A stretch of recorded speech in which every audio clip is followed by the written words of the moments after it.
Life has a funny way of throwing surprises at you. I'm Hannah, a 25-year-old woman who learned this lesson in the most unexpected place, a bustling coffee shop on a busy Tuesday morning. That day, my life took a turn when I crossed paths with Chris, a man who seemed to step right out of a story of everyday heroism. The coffee shop was my sanctuary, a place away from the high expectations of my wealthy family. I sat at my usual corner table, sipping a latte and scrolling through my phone, when I heard snickers behind me. It was the Johnson twins, notorious bullies from my college days. "Look who's here, all alone. Daddy's little girl," sneered Mark, the taller of the two. I tried to ignore them, focusing on my phone, but they weren't done. "I bet that purse costs more than our rent," added Matt, his voice dripping with mockery. Feeling my cheeks burn, I muttered under my breath, "Just leave me alone." That's when Chris, who until that moment was just another customer, stepped in. He was tall, with a rugged look and a confident stance. "Guys, cut it out. She's not bothering you," Chris said, his voice calm but authoritative. Mark laughed mawkishly. "And who are you, her knight in shining armor?" Chris didn't flinch. "Just a guy who hates bullies. Why don't you pick on someone who fights back?" The twins looked taken aback. Matt retorted, "We're just having a bit of fun, man. No need to get worked up." Chris's gaze was unwavering. "It's not fun if she's not laughing. How about showing some respect?" The tension was thick. The twins exchanged a glance, shrugged, and walked away, muttering insults under their breath. Chris turned to me, his face softening. "Sorry about that. Some people just can't grow up. You okay?" he asked, a genuine concern in his eyes. I was still processing the swift change in events. "Yeah, I'm fine. Thanks for stepping in. That was really brave of you." Chris just smiled and shrugged it off. "I'm Chris, by the way. Couldn't just stand by and watch." "I'm Hannah. You really didn't have to do that, but I'm grateful." We ended up talking more. Chris was funny, with a no-nonsense attitude and a surprisingly warm smile. He told me about his job at a local mechanic shop and his passion for fixing up old cars. It was refreshing to talk to someone so grounded and real. As our conversation flowed, I realized how easy it was to talk to him. He listened intently, laughed at my jokes, and shared stories of his own.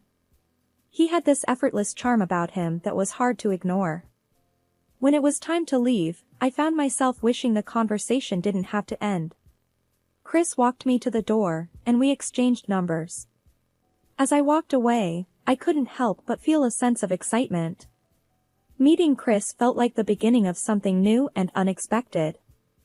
It's funny how life works. One moment you're just going about your day, and the next, you meet someone who changes everything. That day in the coffee shop, I met Chris, and little did I know, my life was about to change in ways I couldn't have imagined. Meeting Chris, who had bravely stood up for me at a coffee shop, had quickly turned my life into a whirlwind romance. First came the visit to Chris's parents, Mr. and Mrs. Johnson, in their cozy suburban home. Mrs. Johnson, a petite woman with a big heart, greeted us with open arms. "Chris. And this must be Hannah. We've heard so much about you." I felt a warmth in her embrace. "It's really nice to meet you, Mrs. Johnson," I said, smiling. "Oh, please, call me Linda," she insisted, leading us into a living room that felt lived in and welcoming. Mr. Johnson, a tall man with a firm handshake, joined us. "Welcome, Hannah. We're glad Chris found someone special." The conversation over dinner was heartfelt. They asked about my life, and for the first time, I felt valued for who I was, not for my family's wealth. The real challenge, however, was introducing Chris to my parents. My father, a real estate tycoon, and my mother, a high-profile lawyer, had standards as high as skyscrapers. Their reception was polite but cold. "Dad, Mom, this is Chris." I introduced him, trying to mask my nervousness. Chris, maintaining his composure, extended a handshake. Mr. and Mrs. Anderson, it's an honor to meet you. My dad's handshake was firm, his eyes scrutinizing. Chris, I hear you work at a mechanic shop. Tell me, how do you plan to provide for my daughter? Chris didn't miss a beat. I'm saving up, sir. Planning to run my own shop someday. The dinner felt more like an interrogation, with my dad throwing sharp questions, almost challenging Chris's worth. After Chris left, my dad summoned me to his study. Hannah, that boy isn't right for you, he said, his voice stern. He slid a folder across his desk towards me. I've done some digging. You need to see this. Furious, I pushed the folder back without opening it. I can't believe you'd stoop this low. I trust Chris. Hannah, don't be a fool, he retorted, his voice rising. This isn't just a game. It's your future. I grabbed the folder, tore it in half, and stormed out, leaving the pieces on the floor. I was fuming. How dare he pry into Chris's life and judge him without knowing him? That night, I lay in bed, my mind racing. Part of me wondered if I was too quick to dismiss my father's concerns, but my heart was steadfast. Chris was the man I loved, and no background check was going to change that. As our wedding day approached, I found myself caught in a whirlwind of requests from Chris and his parents. It all started one evening at Chris's house, a few months before the wedding. Hannah, we were thinking, Chris started, a hint of hesitation in his voice. Since you, well, you know, have the means, could you maybe cover the wedding expenses? His parents, Linda and Mr. Johnson, nodded in agreement, their eyes hopeful yet a bit too eager. I was taken aback but masked my surprise with a smile. Sure, I can do that. It's our special day, after all. As the weeks passed, their requests grew. We were at a high-end boutique, selecting wedding attire when Linda pointed at an extravagant dress. Oh, Hannah, this is beautiful, but it's so pricey. I caught the hint. Don't worry, Linda. If you like it, it's yours. Mr. Johnson chimed in, eyeing a suit. Well, if we're all dressing up, might as well go all out, right? I laughed, a bit nervously, and nodded. Of course, Mr. Johnson. Their gratitude was short-lived and soon turned into expectation. Every meeting brought a new request. Hannah, dear, could we add this to the menu? Or, how about a bigger flower arrangement? I found myself agreeing each time, partly because I was in love and partly because I didn't want to disappoint them. But deep down, I felt a twinge of resentment at their growing entitlement. On the wedding day, everything was lavish, paid for from my pocket. Chris looked dashing, and his parents were beaming in their expensive outfits. My parents arrived, their expressions stiff. After the ceremony, during the reception, my father stood up to speak. The room fell silent. Hannah has always lived a life of luxury, he began, his voice stern. But it's time she learned the real world. As of today, she's financially cut off. A wave of whispers swept through the room. I felt my face flush with embarrassment. Chris squeezed my hand, his expression a mix of shock and worry. Dad, you can't do this, I said, my voice trembling. This is for your own good, Hannah. You need to learn to fend for yourself, he replied, unyielding. The rest of the evening felt surreal. Chris and his parents were unusually quiet. As we left, Chris pulled me aside. Hannah, what are we going to do? I forced a smile. We'll manage, Chris. We have each other. But as we drove away, a sinking feeling settled in my stomach. My father's words echoed in my ears, and I couldn't shake off the feeling that my once blissful relationship was about to face its toughest test yet. The honeymoon period didn't last long after the wedding. I quickly realized that my marriage to Chris was going to be nothing like I had imagined. The shift was abrupt and jarring. We moved into Chris's parents' house temporarily, or so I thought. The first morning, I came down to breakfast and was met with cold stares from Linda and Mr. Johnson. The air was thick with tension. Morning, I said, trying to sound cheerful. Linda didn't look up from her coffee. You should start looking for a job, Hannah. We can't afford to feed an extra mouth here. I was taken aback. Oh, I mean, Chris and I talked about me finding something, but I didn't expect. Mr. Johnson cut in, his tone harsh. Well, your father cut you off, right? Time to pull your weight. I looked at Chris, hoping for some support, but he just stared at his plate. The loving, caring man I married seemed to have vanished. The following days were worse. Chris had turned cold and distant. One evening, as we were clearing the dinner table, he said, "You need to start contributing, Hannah. It's not fair to my parents." I felt a lump in my throat. Chris, I'm trying. I didn't expect things to change this fast. He scoffed. Welcome to the real world, Hannah. You can't always rely on Daddy's money. His words stung. I retreated to our room, feeling alone and betrayed. The man who once defended me in public was now a stranger, echoing his parents' harshness. The situation at home became increasingly difficult. Chris's parents treated me more like a burden than a family member. One afternoon, Mr. Johnson cornered me in the living room. Hannah, you need to fix things with your father. We need that money, he demanded, his eyes cold and calculating. I stood my ground, although my voice shook. I won't beg my father for money. I thought you welcomed me as family, not for my father's wealth. He laughed bitterly. Family? No, we thought you were our ticket to an easy life. But you're just a spoiled brat with no sense of reality. I couldn't believe what I was hearing. The loving family facade had fallen away, revealing their true motives. I was a means to an end, nothing more. That night, I lay in bed, unable to sleep. The walls of the room felt like they were closing in on me. I was trapped in a house with people who saw me as nothing more than a cash cow, and the man I loved had turned into someone I didn't recognize. I missed my old life, but I was determined not to run back to my father. I had to figure this out on my own. But as the days passed, the weight of my situation grew heavier. I was stuck in a loveless marriage, with in-laws who only cared about what I could bring them financially. The harsh reality of my new life was nothing like the fairy tale I had envisioned. I was in a battle, not just for my independence, but for my dignity and self-worth. Living in Chris's parents' house, Hannah, was starting to feel the walls closing in on me. The atmosphere was tense, and the kindness I once saw in Chris and his family had completely vanished. Then, things started to disappear, first small items, then something big.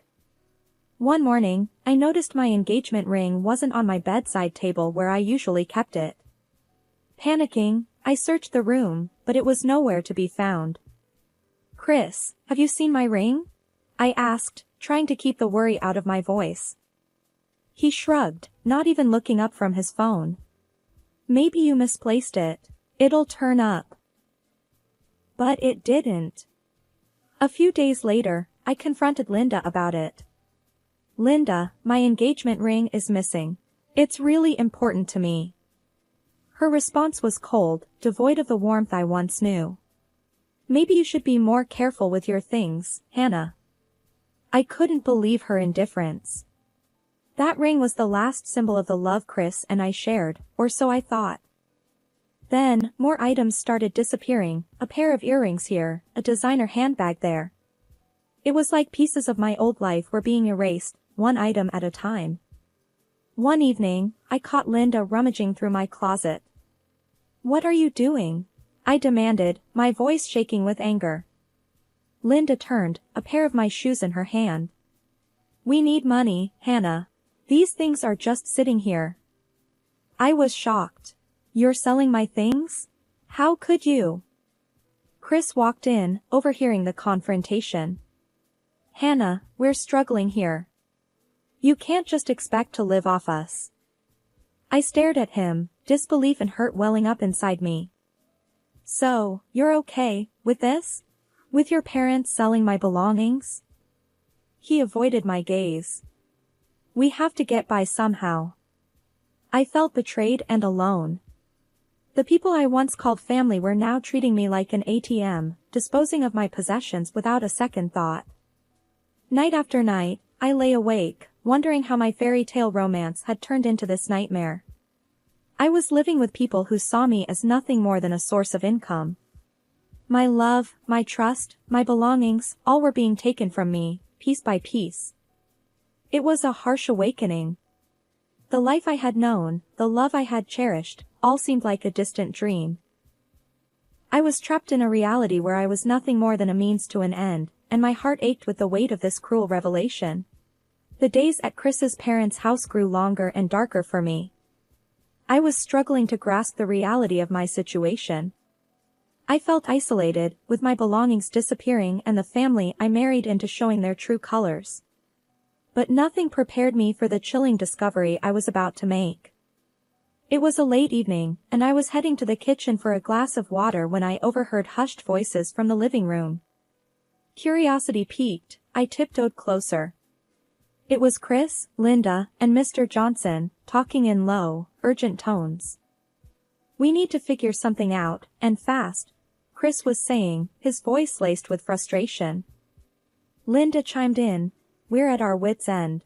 Hannah's not of much use anymore, not without her father's money." I felt a chill run down my spine. I pressed myself against the wall, straining to hear more.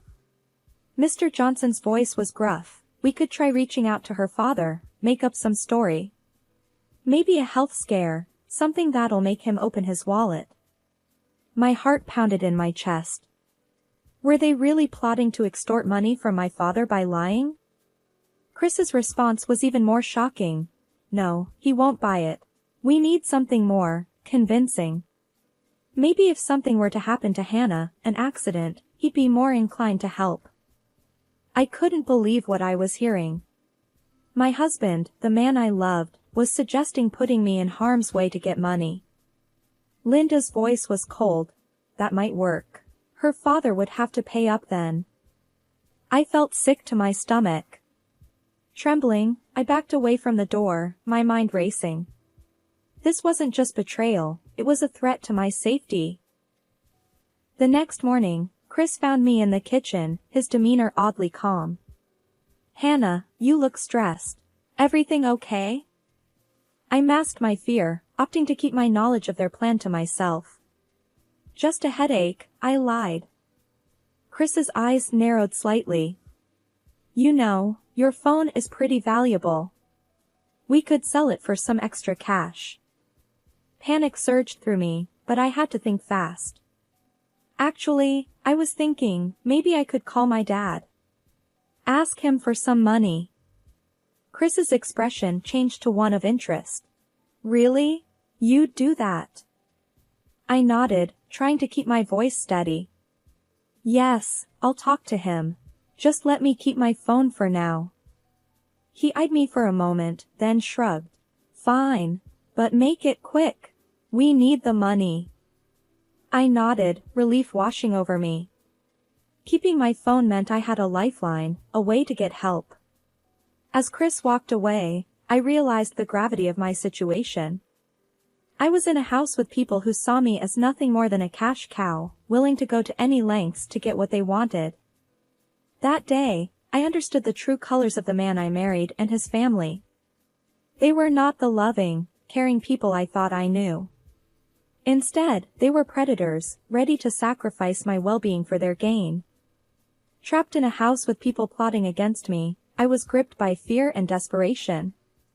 With my father's number dialed on my phone, I faced Chris and his parents, who insisted on being present during the call. "Go on, call him. We want to hear what he says," Chris demanded, a hard edge to his voice. Mr. Johnson stood with his arms crossed, nodding in agreement. "Yeah, let's see if your daddy really cares." Taking a deep breath, I pressed the call button, my hands trembling. "Dad, it's Hannah," I said, trying to sound calm. "Hannah, what's going on?" Dad's voice was filled with concern. Remembering the code phrase he taught me as a child, I said casually, "Dad, Do you remember my old teddy bear, Mr. Snuggles?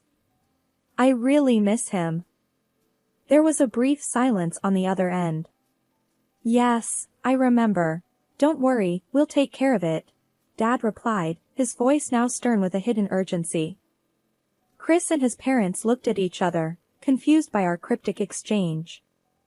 So, is he going to send the money? Chris asked, his impatience growing. I nodded, playing along. Yes, he said he'll help us. An hour passed, the longest hour of my life. Chris and his parents were smirking, confident in their deceitful plan. But their smug expressions turned to horror as the front door was suddenly kicked open. Men in suits, clearly my father's security, stormed in. My father was right behind them, his face a mask of fury and concern. What the hell is this? Mr. Johnson blustered, stepping forward only to be restrained by the security. Chris stood up, his face pale. Mr. Anderson, what are you doing here? My father's gaze was icy as he walked up to me. Hannah, are you all right? I nodded, fighting back tears. Yes, Dad, I'm okay, now. He turned to Chris and his parents, his voice thundering through the room. You've been threatening my daughter, trying to manipulate her? That's not going to fly. Chris tried to speak, but the security team was already handcuffing him and his parents. The realization that their plan had failed was written all over their faces. As the police arrived to take over, my father wrapped his arm around my shoulders, leading me out of the house. The place I had once entered with hope and love was now a scene of a failed extortion plot. Sitting in my father's car, driving away from that nightmare, I felt a wave of relief wash over me. The danger was over, thanks to the secret code and my father's swift action. After the terrifying ordeal with Chris and his parents, I found myself sitting in a courtroom, a mix of anxiety and determination in my heart. As I sat there, waiting for the trial to begin, my father, sitting next to me, squeezed my hand. You're doing the right thing, Hannah, he whispered. The judge entered, and the room fell silent. Chris, Linda, and Mr. Johnson were brought in, their faces a mixture of shame and defiance. The trial began, and it was my turn to testify. Standing there, facing the people I once called family, I felt a surge of courage. Your Honor, these people manipulated and threatened me. They planned to harm me for financial gain, I said, my voice steady. Chris's lawyer tried to discredit me. Isn't it true, Miss Anderson, that you're just a spoiled rich girl, upset over a family dispute? I held my ground. No, this is about them trying to use me. They saw me as nothing more than a cash cow. The evidence was overwhelming, especially the recording of their plot and the testimony from my father's security team. Chris and his parents sat there, heads bowed, as the reality of their actions sank in. Finally, the judge delivered the verdict. For the crimes of extortion and conspiracy to commit harm, I sentenced the defendants. The judge's words were a blur as relief washed over me. Justice was being served. Chris and his parents would pay for what they did. After the trial, my father and I walked out of the courthouse. I'm sorry, Dad, for not listening to you, I said, tears in my eyes. He hugged me. It's okay, Hannah. You thought you were in love. We all make mistakes. As we walked, I realized this was more than just a trial. It was a lesson in trust, a hard-earned understanding of the world's harsh realities. I had been naive, but now I was wiser, stronger. My father's car pulled up, and before I got in, I looked back at the courthouse. This chapter of my life was closed, but a new one was beginning. A chapter where I would be more cautious, more aware of people's true intentions.